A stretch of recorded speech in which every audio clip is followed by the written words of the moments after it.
Hey guys, welcome back to the channel. It looks like we have another mixed weather day. Usually this time of year it's really sunny and warm out, so I'm not sure what's going on, but let me show you what we're working on today.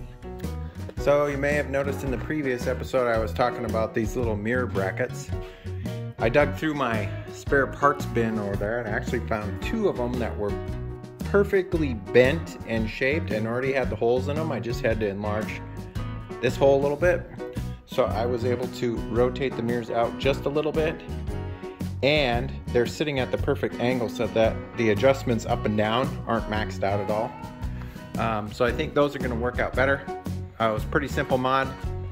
Just drilled a couple holes, or enlarged a couple of the holes in them with a unibit, and then painted them flat black again. Some of you guys are probably wondering, this is my favorite paint. You can get these at Walmart, but this stuff is unbelievable. It works great. I've got it on the expedition truck on a bunch of parts. That trailer is covered in it. So yeah, the stuff just works unbelievably well, and it holds up really good to abuse. So in case you're wondering, Rust-Oleum Professional High Performance Enamel Flat Black. That's what we're using. As far as today's episode goes, we've got a couple of things going on. So let's start with this one. You may want to pause it here to get this part number. This is a KTM part number, but what it is a turn signal flasher for LED turn signals. Now, some of you may have noticed that the turn signals sped up a little bit. I personally don't think it's that big of a deal, but on this episode today we're going to show you the difference between the stock incandescent flasher and the LED flasher available from KTM.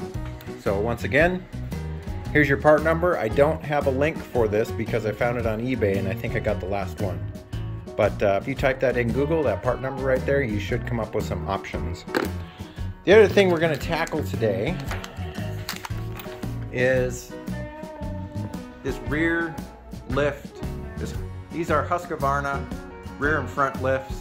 We're going to tackle the rear one. We're still waiting on the V bracket adapters to come in, but this is apparently has not been covered by anybody I've seen on any of the YouTube channels for Svartpilen. I might be wrong, but anyhow, here's what we're gonna do. These are spools or bobbins or whatever you want to call it, and these work with the V-bar lifts on those rear lifts. And so on the Svartpilens, you've got this rooster tail, anti-rooster tail splash guard fender, whatever you want to call it. And one of the bolts goes right through there. So I guarantee you I'm gonna have to walk to the hardware store to get a new bolt because the ones that come with that kit aren't long enough. Also, I don't think the ones in the kit are very robust, so to speak, and they might not be the correct thread pitch. We're gonna investigate that. I will leave a link for these. I think there were 16 bucks shipped. So even if none of the hardware works, it's totally worth it. And these are made out of high density plastic, I believe. So it's, I can't remember what they called it, POM, polymer. They are super lightweight, and the durometer on them is pretty hard.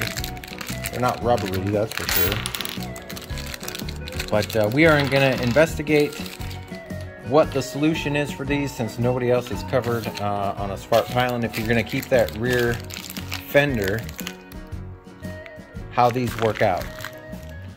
But anyhow, I think we'll start off with this, give you a little comparison, and then we'll go from there.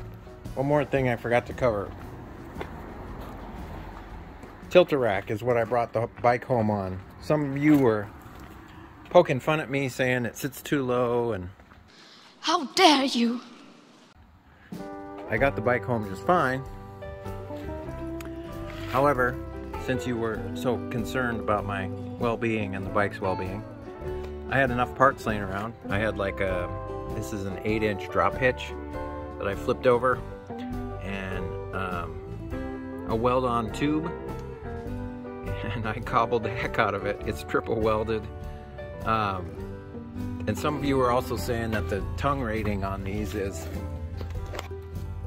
250 pounds.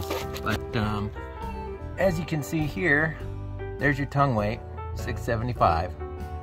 So hauling a 350, 400 pound bike on the back of this is not that big of a deal. The rack only weighs 50 pounds, so yeah. I'm still waiting for a tensioner, which is a window clamp from Unistrut, to show up. But this should work better than what you guys were concerned about. I still don't understand the concern because the bike was safe and everything, but whatever. I'll play along with you. So I came up with a solution. I didn't film any of this because it's just very basic fabrication for me. But yeah. Also, that might prevent people from tailgating me if I just leave it on there. Because who wants a big old hole punched in the front of their car when you rear end somebody? Unless you're not paying attention, of course. Anyhow, let's quit monkeying around with that stuff and get this started. So as I mentioned to you guys in a previous episode, there's two 4mm headed bolts that hold this little cover on, and your flasher relay or your turn signal relay is sitting right underneath that.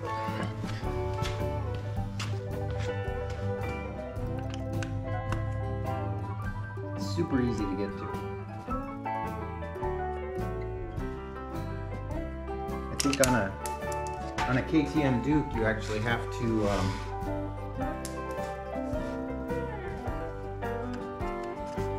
remove a bunch of panels to get to it, but I don't know since I don't own them. That's how I figured out where this thing was at, by watching some KTM Duke footage.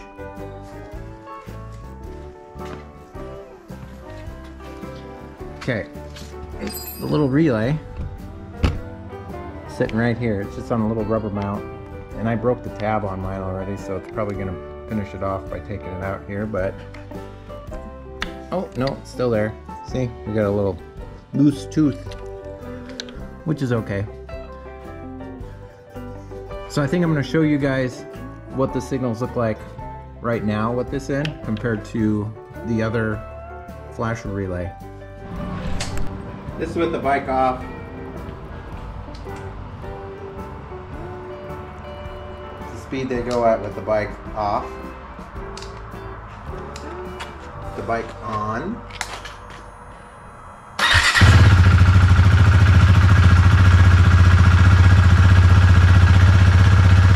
They're a bit faster with the bike on.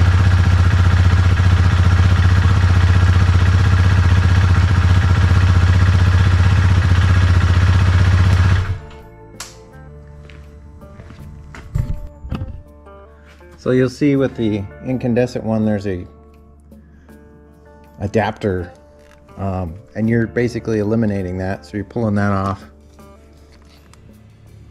and you're just snapping this bad boy in here, just like that. And it comes with a new rubber mount too, so you can get rid of the old rubber mount that's on the loose tooth version. Let's see what it does now. Okay, here we go with the bike off. Slowed down quite a bit.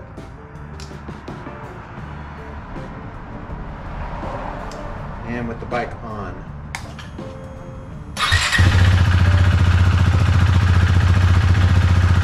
The same speed.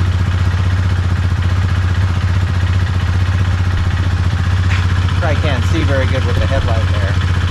It's the same speed. Swap the old one in while it's running.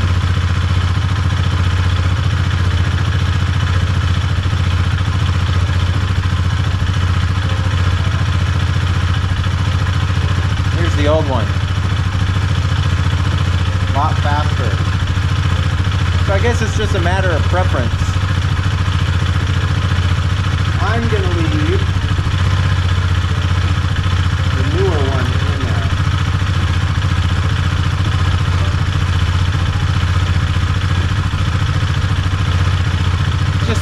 preference. It's not crazy different, but there you go. We should just be able to slide this, hopefully, onto the existing mount in there. If this wire would get out of the way.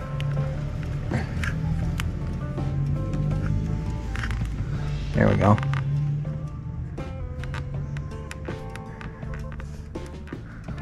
Come on, you can do it. I know you can do it. There you go. Fits like factory. Because it is factory. And then you just got to put the cover back on.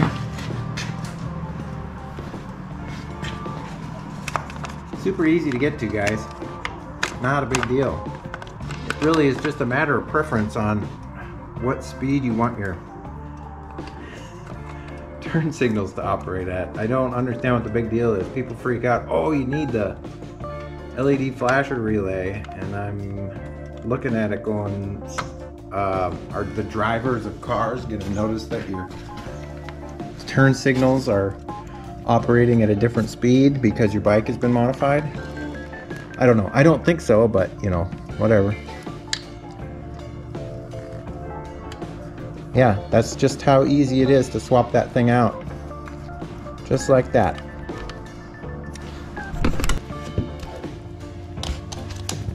Okay guys, let's get this, the most difficult side done first.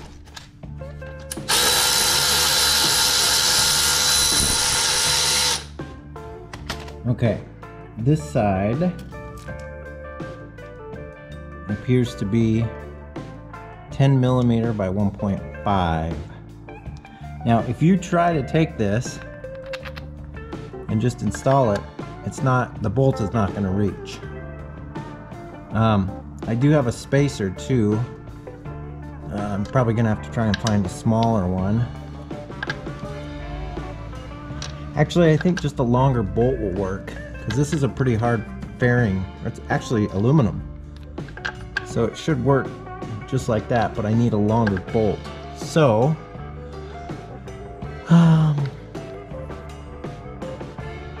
what I'm gonna do is run to the hardware store and get some proper bolts, not these zinc coated cheap Chinese ones.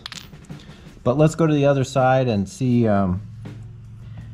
if it's gonna work on the other side too. So we are on the right side of the bike. These might actually be the same thread pitch on both sides. So 1.5, they are. It's 10 by 1.5 on both sides. So there is no difference. This is 10 by 1.25, which comes with the kit, but 10 by 1.5. And the bolt that comes with the kit will work. However, there's no grade marking on it, so I don't trust it. So we're gonna go to the store and get some 10.9 or 12.9 bolts, and then we'll be back. So I ended up buying some flange bolts, and I'll show you why. So this is the stock Husky bolt. It's grade 10.9, and if you try to put that inside there, you'll see the problem that I'm having. So none of the bolts at the store were any smaller than that. They were actually larger. So my solution to that was to buy a flange bolt, and that eliminates the whole problem, or issue, if you will, of bolts not fitting down inside the spool. So yeah, not a big deal. We'll put some blue Loctite on them. You don't need to torque the bejesus out of them. They should fit and work just fine. Oh, if you're wondering, this is 10 by 1.5. It is 70 millimeter, and this is 50 millimeter. So those are the two lengths you'll need. 70 millimeter and 50 millimeter if you're using the exact same spools that I put a link to in the description, and flange bolts. And these are grade 10.9, as you can see there. We'll start with the mystery side first.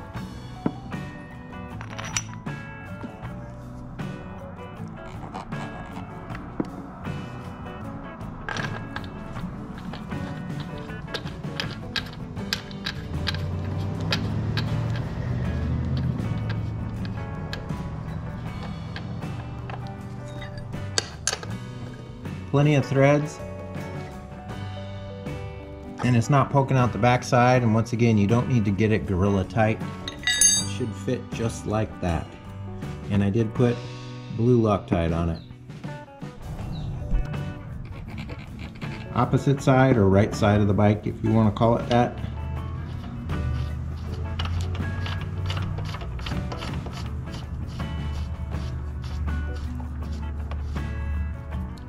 It's not poking out the back side of the swing arm. It's perfect. Just a little bit of tension on it, should be good. You don't need to go crazy on these things because that Loctite will keep it in there.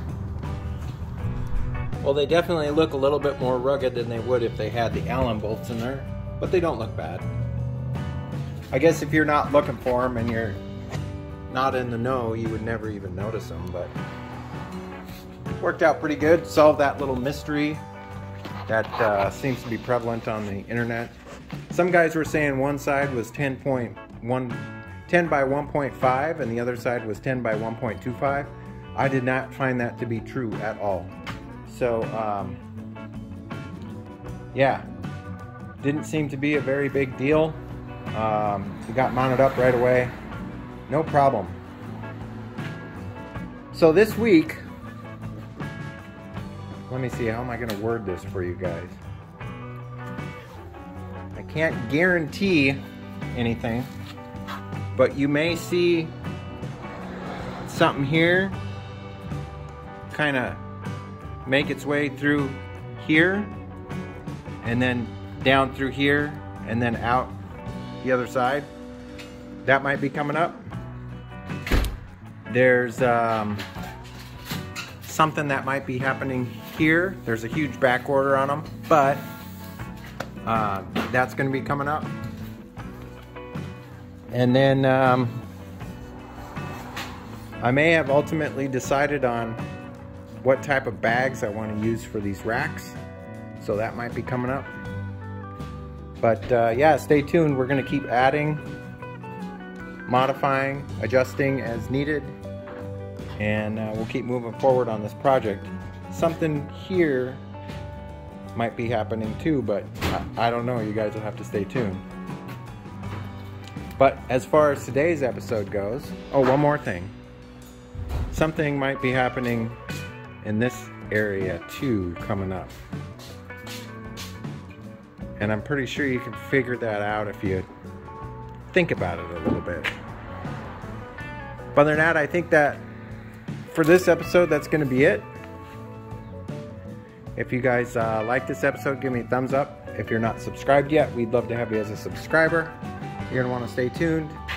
Lots of mods coming up for the Svartpilen.